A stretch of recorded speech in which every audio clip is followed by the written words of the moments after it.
Entonces vamos a revisar un caso acerca de neumonía adquirida en el hospital. El motivo de consulta de nuestro paciente es: me duele el pecho, no puedo respirar y esta tos se está poniendo cada vez peor.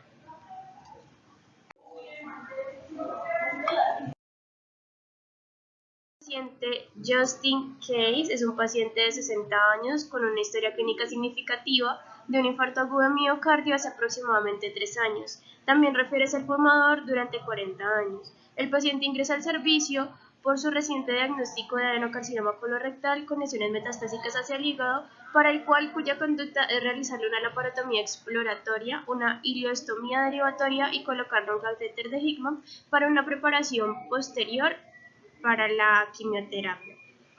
Luego de todas estas intervenciones, el paciente es llevado a UCI, donde se recupera sin ninguna complicación.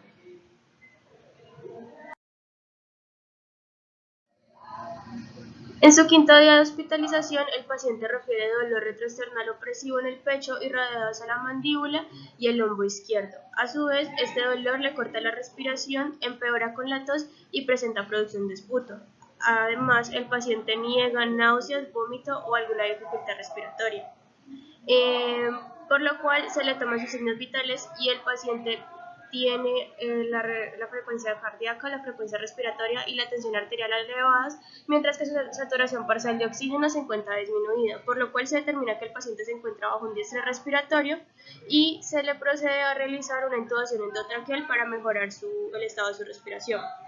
Para esto es transferido a la UCI, mientras se le piden marcadores cardíacos, pruebas de imagenología y cultivo en sangre y esputo. Físico. Dentro de sus signos vitales cabe resaltar que el paciente presentaba fiebre. Al obtener los marcadores cardíacos podemos evidenciar que tanto la creatinina quinasa como la troponina I se encuentran elevadas. En cuanto a sus valores de gases arteriales, podemos ver cómo todos mejoran positivamente gracias a la intubación. En el examen físico cardiovascular encontramos que el paciente tiene una taquicardia regular y rítmica, y en el electrocardiograma observamos que el paciente presenta una taquicardia de tipo sinusal con un bajo voltaje del complejo QRS, acompañado de un infarto septal y con un segmento ST y una onda T anormal. Esta onda T es una T invertida. En cuanto al examen físico respiratorio, se evidenció roncos dispersos con sibilancias expiratorias, crépitos bilaterales difusos, murmullo vesicular disminuido, mientras que el catéter Hickman se encontró intacto. Cuando se realizó una tomografía computarizada de tórax, se evidenció que su tamaño del corazón fue normal, no hubo evidencia de embolismo pulmonar y los nodos linfáticos encontrados fueron de tamaño normal, pero se evidenció un derrame pleural bilateral con atelectasia adyacente. El resto de la tomografía computarizada de tórax fue similar a los hallazgos encontrados en el RX de tórax, que fueron opacidades bilaterales tanto en el lóbulo superior izquierdo como en el lóbulo medio derecho que parecían de un proceso infeccioso. Además, se encontró infiltrados alveolares aumentados en la locación periliar involucrando las bases pulmonares.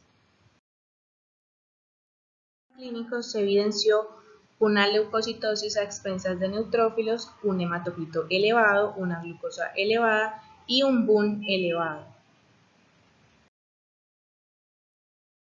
Este es el listado de los medicamentos que él consumía intrahospitalariamente. No tenemos información sobre los medicamentos que él consumía en la casa, si es que consumía. Entonces la lista comienza por aspirina, enoxaparina, esomeprazol, fentanil, lorazepam, metoprolol y parches de nicotina. Las interacciones farmacológicas que tiene este paciente comienzan por aspirina y enoxaparina. Aunque ambos son utilizados para síndromes coronarios agudos sin elevación del segmento ST, así como el que él tuvo, estos medicamentos incrementan el riesgo de hemorragia, ya que los antiplaquetarios como la aspirina puede potenciar el efecto de la enoxaparina para hemorragia. Son categoría D, pero se tiene que monitorear la terapia si es que no se puede cambiar los medicamentos.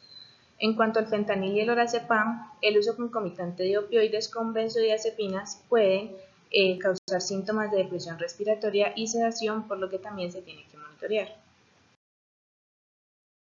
La interacción de importancia farmacológica es el metoprolol con el fentanil, ya que los opioides pueden aumentar el efecto bradicárdico e hipotensor de los betabloqueadores, por ende se debe monitorizar también. Los parches de nicotina son importantes ya que él tiene antecedente de fumador, pero no interaccionan con otro medicamento. La dosis que le está consumiendo actualmente es 21 gramos por día. La última interacción farmacológica es piperacilina más tazobactam y enoxaparina, ya que esta puede aumentar el riesgo de hemorragia. Por ende, se debe realizar pruebas de coagulación con mayor frecuencia y vigilarse periódicamente, es decir, monitorear.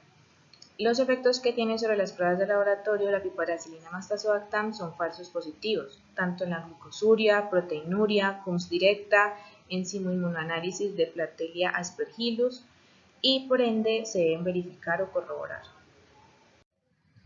Ahora, en los datos subjetivos y objetivos del paciente podemos definirlo como que lo subjetivo fue la sintomatología que presentó y lo objetivo fueron los signos que él tuvo, que ya los explicamos anteriormente, y los paraclínicos. Ahora bien, en este punto debemos considerar y preguntarnos cuáles son los patógenos más comunes a la hora de hablar de una neumonía adquirida en el hospital. Entre ellos se encuentran las enterobacterias, Haemophilus influenza, los Streptococcus pneumoniae y los Staphylococcus aureus meticilin-sensibles. Además, podemos encontrar otros gram negativos como la Klebsiella. Al momento de abordar un paciente con neumonía adquirida en el hospital, debemos tener claro cuál es el objetivo de la terapia farmacológica. Entonces, una vez se sospeche clínicamente que el paciente tiene neumonía adquirida en el hospital o neumonía asociada al ventilador, se debe obtener muestras de diagnóstico lo antes posible, y la estrategia clínica es enfatizar la terapia antimicrobiana empírica rápida y apropiada para pacientes con sospecha de este tipo de neumonía, donde la selección de la terapia antibiótica inicial se basa tanto en factores de riesgo para patógenos específicos como la modificación por el conocimiento de los patrones locales de la resistencia a estos antibióticos, además de la prevalencia del microorganismo. Para lo que es clave la estratificación de factores de riesgo y la aparición temprana o tardía de estos. Y a la hora de comenzar este tratamiento empírico, vamos a tener como primera alternativa el uso de piperacilina junto a tazobactam, o en su efecto podemos usar cefepime. Esta elección de medicamentos vamos a irlos valorando a medida que incrementen o aparecen nuevos factores de riesgo. En caso de que el paciente no presente factores de riesgo para multidrogos resistentes, se puede considerar la administración de levofloxacina, o ya en su defecto que el paciente presente factores de riesgo para multidrogos resistentes, se le suma la administración de ceftazidime, carbapenémicos como el imipenem o el meropenem y el astronam o el astronam. Además, se le pueden sumar la administración de aminoglucósidos como micacina, gentamicina, tobramicina, y la suma de beta-lactámicos como el nidasolid, vancomicina y televancina. En cuanto al tratamiento empírico que le vamos a suministrar al paciente, es en dependencia de los factores de riesgo que nosotros evidenciamos. Por ende, el tratamiento sería piperacilina más tazobactam 4.5 gramos vía intravenosa cada 6 horas, cefepime 2 gramos intravenosa cada 8 horas, levofloxacina 750 miligramos intravenosa cada 24 horas y opcional imipenem o meropenem para casos de agentes productores de beta-lactamasa. En caso de que el tratamiento empírico falle o no sea tolerado por el paciente, existen otras opciones, como cefepima 2 gramos intravenosa cada 8 horas o meropenem 1 gramo intravenoso cada 8 horas más gentamicina de 5 a 7 miligramos por kilogramo o ciprofloxacina 400 miligramos intravenosa cada 8 horas o 750 miligramos vía oral cada 12 horas o levofloxacina 750 miligramos vía intravenosa cada 8 horas, más vancomicina en un paciente normal 15 miligramos por kilogramo, máximo 2 gramos cada 6-12 horas, y en un paciente grave de 25 a 30 miligramos por kilogramo, máximo 3 gramos, que es la dosis de carga. En caso de que el tratamiento no sea tolerado por el paciente, en caso de que tenga alergia a la penicilina o a la cefalosporina, la gran mayoría de los pacientes aún pueden recibir cefalosporinas o carbapenémicos si son solamente alérgicos a las penicilinas, pero si son alérgicos a ambas, a las cefalosporinas y a las penicilinas, entonces se puede suministrar aztreonam 2 gramos por vía intravenosa cada 8 horas. La telavancina y la ceftarolina son alternativas cuando no se puede utilizar ni linezolid ni vancomicina, pero no está aprobada por la FDA estadounidense para el tratamiento de la neumonía adquirida en hospital. Después de la intubación endotraqueal que se le realizó al paciente, mejoró su saturación de oxígeno, se normalizaron sus tasas respiratorias y su frecuencia cardíaca. El paciente inició terapia para el infarto de miocardio que él tuvo, que no comprometía el segmento de ST, y la terapia empírica apropiada que ya la mencionamos. Como resultado de los cultivos que se realizaron tanto en sangre como en esputo, reveló que el paciente tenía una bacteria llamada Klebsiella pneumoniae. En el cuadro abajo podemos ver el antibiograma que se le realizó y los medicamentos a los cuales él era sensible o resistente. En las siguientes 72 horas el estado clínico del paciente mejoró y disminuyó la producción de esputo, el requerimiento de oxígeno y la temperatura, mientras que en los rayos X las mejorías fueron evidentes. En la estancia hospitalaria en el día 8 se le retiró la intubación endotraqueal y fue de nuevo transferido a la UCI progresiva.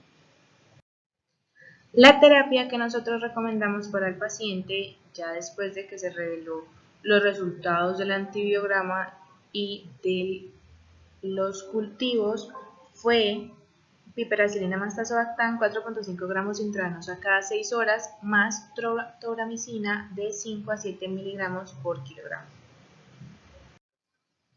Por último, los paraclínicos recomendados para monitorear que sí se esté cumpliendo el objetivo de la terapia que nosotros recomendamos es en instancia hospitalaria monitorear signos vitales, frecuencia cardíaca, frecuencia respiratoria, saturación de oxígeno, hacer hemograma y por fuera sería hacer un PCR, creatinina IBU, cultivo de esputo y pruebas de coagulación y procalcitonina para corroborar que todo esté yendo bien con el tratamiento.